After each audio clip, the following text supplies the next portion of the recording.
নমস্কাৰ প্ৰিয় দৰ্শক, পুনৰ এবাৰ আপোনালোক সকলোকে আন্তৰিক স্বাগতম জনাইছো। প্ৰিয় দৰ্শক, পবিত্ৰ ভাদ মাহ হৈছে ভগৱান শ্ৰীকৃষ্ণৰ জন্ম মাহ। গতিকে এই পবিত্ৰ ভাদ মাহত আপুনি এটা বস্তু খাবৰ বাবে কেতিয়াও নাপাহৰিব। ঘৰৰ পৰিয়ালৰ সকলো সদস্যই মিলি এই বস্তুটো খাবলৈ কেতিয়াও নাপাহৰিব। যদি আপুনি এই বস্তুটো এই মাহটোত খাব পাৰে, তেতিয়াহ'লে আপুনি নিৰোগী আৰু দীৰ্ঘজীৱী হ'ব পাৰিব। শাস্ত্ৰত কোৱা হৈছে এই বস্তুটো পবিত্ৰ ভাদ মাহত খালে জীৱনত থকা বিভিন্ন ৰোগ ব্যাধিৰ পৰা মুক্ত হ'ব পাৰি আৰু যিকোনো সমস্যাও দূৰ হয় বুলি শাস্ত্ৰত কোৱা হৈছে। লগতে আজিৰ ভিডিঅ'টোত আমি ভাদ মাহৰ বিষয়ে আৰু কেইটামান আপোনালোকৰ লগত গুৰুত্বপূৰ্ণ কথা শ্বেয়াৰ কৰিব খুজিছো। গতিকে প্ৰিয় দৰ্শক, আপুনি যদি সুস্থ সবল তথা দীৰ্ঘজীৱী হৈ থাকিব বিচাৰে, পৰিয়ালৰ লগত সুখেৰে জীৱনটো পাৰ কৰিব বিচাৰে, তেন্তে ভগৱান শ্ৰীকৃষ্ণৰ জন্ম এই পবিত্ৰ মাহটোত আপুনি এটা বস্তু যেনে তেনে খাব ঘৰৰ সকলোৰে লগত। সেইবাবেই আপুনি ভিডিঅ'টো সম্পূৰ্ণকৈ চাওক, তেতিয়াহে আপুনি সুন্দৰভাৱে জানিব পাৰিব আপোনাৰ ঘৰৰ সকলো সদস্যৰ লগত মিলি আপুনি কোনটো বস্তু খাব লাগিব, তেতিয়াহে জানিব পাৰিব। সেইবাবেই আপুনি ভিডিঅ'টো শেষলৈকে চাই থাকিব। আৰু ভিডিঅ'টো যদি চাই ভাল পায়, তেন্তে ভিডিঅ'টোত এটা লাইক কৰি লগতে আমাৰ এই চেনেলটো ছাবস্ক্ৰাইব কৰি ৰাখিব আৰু এটা সুন্দৰ কমেণ্ট লিখিব। আপুনি ভিডিঅ'টো চাই কেনেকুৱা পালে নিশ্চয় জনাব।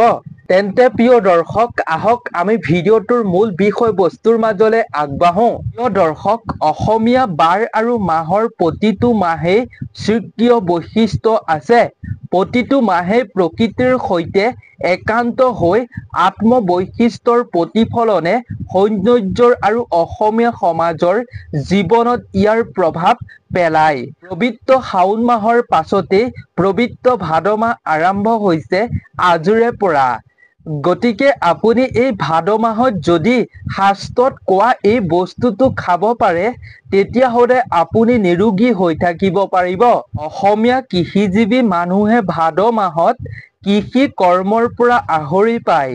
এই মাহৰ ৰোহিণী নক্ষত্ৰৰ অষ্টম তিথিত পৰম ব্ৰহ্ম ভগৱান শ্ৰীকৃষ্ণৰ আবিৰ্ভাৱ হৈছিল। ভগৱান শ্ৰীকৃষ্ণৰ আবিৰ্ভাৱৰ এই সময়খিনি এক উজ্জ্বল সময়, প্ৰকৃতিৰ ৰূপ তুলনীয় কৰি তুলিছিল।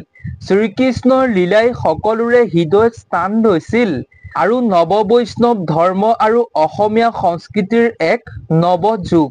অসমত বৈষ্ণৱ ধৰ্ম আৰু একশৰণ নাম ধৰ্মৰ বীজ ৰোপণ কৰিছিল শ্ৰীমন্ত শংকৰদেৱে।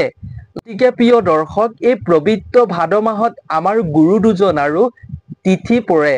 সেইবাবে এই মাহটো খুবেই পবিত্ৰ মাহ বুলি শাস্ত্ৰত কোৱা হয়। আমাৰ গুৰু দুজনাই যিখিনি আমাৰ বাবে আগবঢ়াই থৈ গৈছে, সেই বাদ্য যন্ত্ৰসমূহো আৰু গীত মাত আৰু নাম ধৰ্ম সকলো এই ভাদ মাহত গোৱা হয় বা পালন কৰা হয় সম্পূৰ্ণ ৰীতি নীতিৰ অনুসৰি। সেইবাবে এই পবিত্ৰ ভাদ মাহটোত কিছুমান কাম কৰিব একেবাৰে নালাগে, অৰ্থাৎ কিছুমান কামো এই মাহটোত কৰাটো উচিত নহয় বুলি শাস্ত্ৰত পৰামৰ্শ মনুষ্যৰ বাবে দিয়া হৈছে। লগতে এটা বস্তু যেনে তেনে মনুষ্যই খাব লাগে, যাৰ ফলত তেওঁলোকে নিৰোগী আৰু দীৰ্ঘজীৱী লাভ কৰিবলৈ সক্ষম হ'ব পাৰে। পবিত্ৰ ভাদ মাহত অসমৰ প্ৰতিখন সত্ৰ নামঘৰতে গোটেই মাহটো ধৰি চলি থাকে হৰিৰ নাম শ্ৰৱণ কীৰ্তন, স্মৰণ কৰে ভগৱানক। জনবিশ্বাস মতে এই শ্ৰৱণ কীৰ্তন আৰু স্মৰণৰ জৰিয়তে লাভ কৰিব পাৰি বৈকুণ্ঠৰ স্থান। আৰতিৰ নাম প্ৰসংগৰে মুখৰিত হৈ থাকে নামঘৰৰ মজিয়া।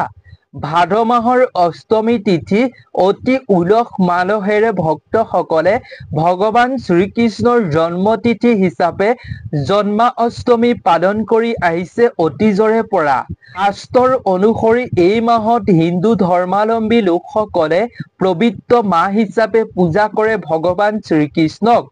সেয়েহে ভক্তপান লোকসকলে পৰিয়ালৰ মংগল কামনাৰ অৰ্থে ভাদ মাহত প্ৰসাদ ফুল আদি শৰাই আগবঢ়ায় আৰু গুৰুজনাক তেওঁলোকে প্ৰাৰ্থনা কৰে যাতে গুৰুজনাৰ কৃপা লাভ কৰিবলৈ সক্ষম হয়। গুৰুজনাৰ আৱদান নাম কীৰ্তন ধ্বনিৰে সকলোৰে মনলৈ ভক্তিভাৱ কঢ়িয়াই আনে। এইবাবেই ভাদ মাহ এটা পবিত্ৰ আৰু পুণ্য মাহ। প্ৰিয় দৰ্শক, ভাদ মাহৰ লগত অসমীয়া সংস্কৃতিৰ বহুতো বিশ্বাস জড়িত হৈ আছে। এনে এক পবিত্ৰ মাহত যদি সন্তান জন্ম লাভ কৰে কাৰোবাৰ, তেতিয়াহ'লে সেই সন্তান তেজস্বী অৰ্থাৎ ধনৱান হয় বুলি বিশ্বাস কৰা হয়। আপুনি বাৰু পবিত্ৰ ভাদ মাহত জন্ম লাভ কৰিছিলে নেকি? যদি কৰিছে তেন্তে আপুনিও খুবেই ভাগ্যৱান। লগতে প্ৰিয় দৰ্শক, পবিত্ৰ এই ভাদ মাহত যদি ঘৰৰ কোনো সদস্যৰ পৰিয়ালৰ কোনো সদস্যৰ মৃত্যু হয় তেন্তে সেয়া অমংগল বুলি শাস্ত্ৰত কোৱা হৈছে।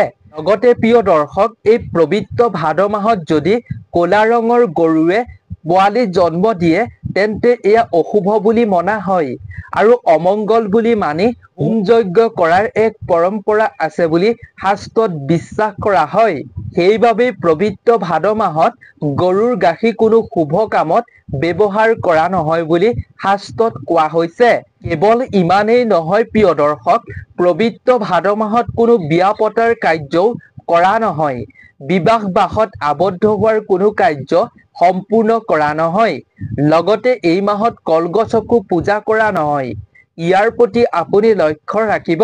শাস্ত্ৰৰ অনুসৰি এনে কাৰ্য এই মাহত কৰাটো শুভ নহয় বুলি কোৱা হৈছে। লগতে প্ৰিয় দৰ্শক, শাস্ত্ৰৰ অনুসৰি মনুষ্যৰ বাবে এই পবিত্ৰ ভাদ মাহত খাদ্যৰ বিষয়েও কিছুমান কথা কোৱা হৈছে। যিটো বস্তু আপুনি এই ভাদ মাহত খালে দীৰ্ঘজীৱী আৰু নিৰোগী হৈ থাকিব পাৰিব, সুস্থ সবল আপুনি হৈ থাকিব পাৰিব। শাস্ত্ৰত ইয়াৰ বিষয়ে সুন্দৰভাৱে কোৱা হৈছে। আহক তেন্তে আমি এইবাৰ তাৰ বিষয়ে জানি লওঁ। প্ৰিয় দৰ্শক, শাস্ত্ৰই মনুষ্যৰ বাবে যিকেইটা ভাদ মাহত খাবৰ বাবে বস্তুৰ বিষয়ে কোৱা হৈছে, এইকেইটা বস্তুৰ প্ৰতি আপুনি লক্ষ্য ৰাখিব, মনত ৰাখিব। ভাদ মাহত যিকোনো এদিন আপুনি এইকেইটা বস্তু পৰিয়ালৰ লগত খাবলৈ চেষ্টা কৰিব। প্ৰিয় দৰ্শক, পবিত্ৰ ভাদ মাহত আপুনি সৰিয়হৰ বুটা খাব লাগে। সৰিয়হৰ বুটা আপুনি যদি এই মাহত খাব পাৰে তেতিয়াহ'লে আপুনি সুস্থ সবল জীৱন লাভ কৰিব পাৰিব। লগতে প্ৰিয় দৰ্শক, এই পবিত্ৰ ভাদ মাহত আপুনি আপোনাৰ ঘৰৰ সকলো সদস্যৰ লগত মিলি আপুনি যি খাদ্য ৰান্ধে সেই খাদ্যত আপুনি ওলকচু দিব পাৰে।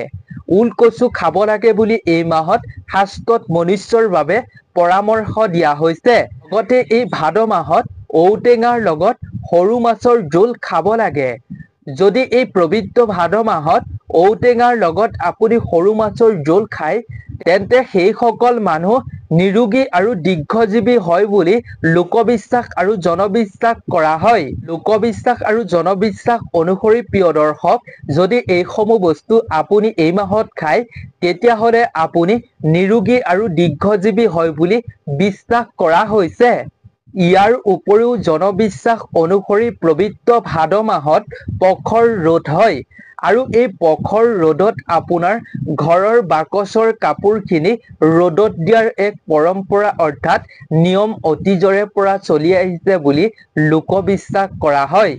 গতিকে আপুনি যদি এই মাহত আপোনাৰ বাকচৰ নতুন কাপোৰ ৰ'দত দিয়ে তেতিয়া উই পোক আৰু পোক পৰুৱা আদিয়ে কাপোৰ নষ্ট কৰাৰ কেতিয়াও ভয় নাথাকে বুলি জনবিশ্বাস কৰা হয়। গতিকে আপুনিও এই নিয়ম মানি চলিব পাৰে।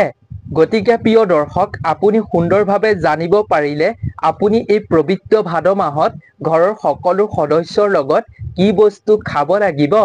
তেন্তে প্ৰিয় দৰ্শক, সকলোৱে খাব, তেতিয়া নিৰোগী আৰু দীৰ্ঘজীৱী হ'ব পাৰিব বুলি কোৱা হৈছে। গতিকে আজিৰ ভিডিঅ'টো চাই নিশ্চয় আপোনালোকে ভাল পালে।